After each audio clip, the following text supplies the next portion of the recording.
Magandang araw, may gagawin na tayong ayan, single tub washing machine.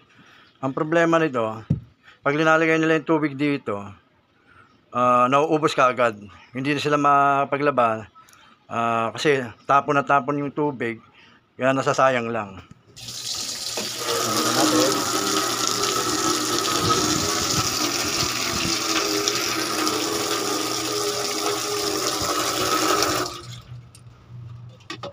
Buhos natin ito sa dito sa washing machine. Ayun kung napapansin nyo, ang lakas ng tagas ng tubig dito sa pinaka drain niya na goma niya. Ito ang babaklasin natin, titingnan natin kung bakit ganyan kalakas ang tagas niyan.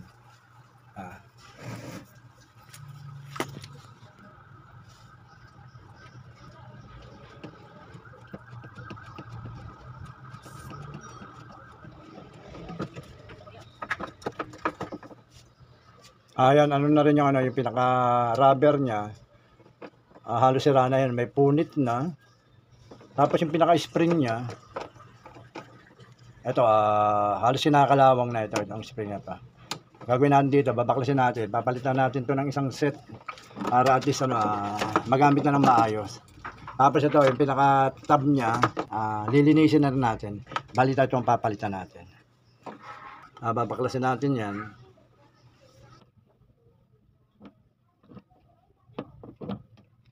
Ito, nabakasan natin. Bali punit na. May butas na siya. Ito yung babaklasin natin. Itong gomang to, dito sa may drain, tsaka itong spring na to, ito ang papalitan natin. Ito ang kukuha natin ng bago para magamit na uli yung washing machine, hindi na natatapon yung tubig. Babaklasin natin to.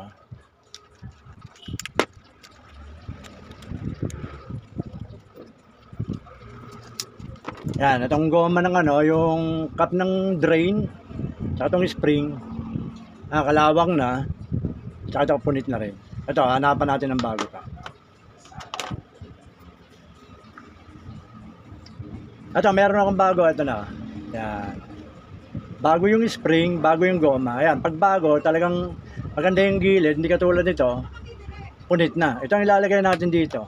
Yan. Ipapasok natin to. Itong pinaka to, yung bilog na to, kailangan pantay siya rito para maganda yung pagkakalapat. Lilinisin muna natin.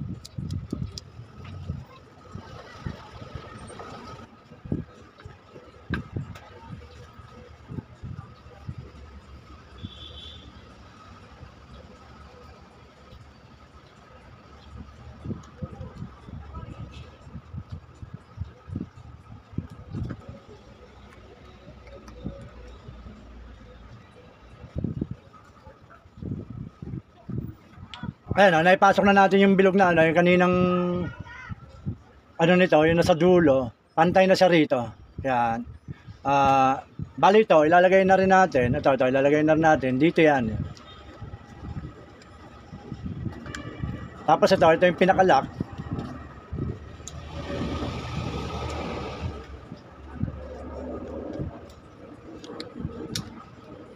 Ayan, ganyan siya. Pinupuwersa ng spring na nito na para sa pinaka-cup niya, kumapit siya maigi. Ayan. Tapos pag hinila to, ayan, ganyan yan, Ayan. Bali ngayon ikakabit na natin sa washing machine para mawala na yung tulo ng tubig, yung malakas na agos, at magamit na nila ng maayos. Hindi natatapon yung tubig, hindi natatapon yung may sabon, para hindi naman masayang. Itong pinalitan natin. Ito. Sasalpak na natin to. Yan, ikakabit na natin to dito sa pinaka-cut niya. Pero lilinisin muna natin to.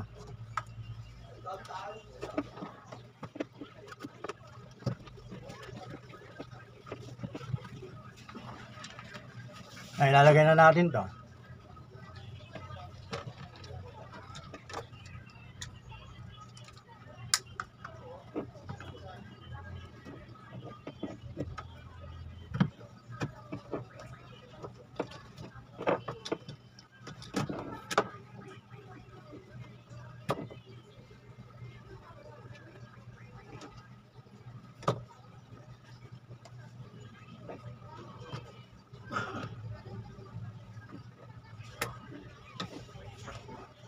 Ayan, kung napapansin nyo, nakalapat na yung pinakagoma niya rito. Yan, para ano siya, wala siyang tagas. Kapit yung gilid niya rito, yung pinaka dulo niya dyan. Yan. Tatakpan na natin. Ang pagsara nito, dahan-dahanin nyo lang na diin nyo ng konti.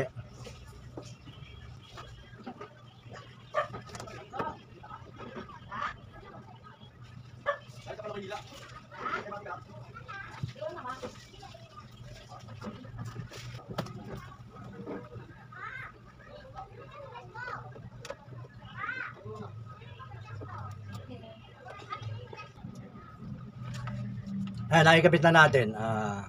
Ngayon, tataas ko itong yung switch. Tingnan natin kung tataas itong tali ng drain. Ayun. Ayun, tumataas. Okay, ngayon, ang gagawin natin lalagyan natin ng tubig. Titingnan natin kung ano pa siya, kung may tagas pa rito.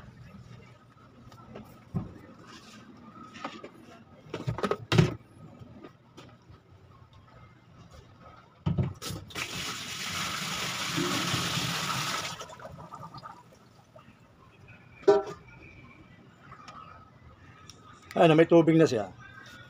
Kung titingnan mo rito, wala na siyang wala nang tumatapon na tubig habang may laman yon, wala nang tagas.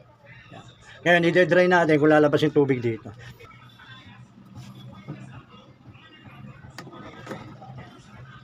Ayun, tumatapon na. Sarawin natin to.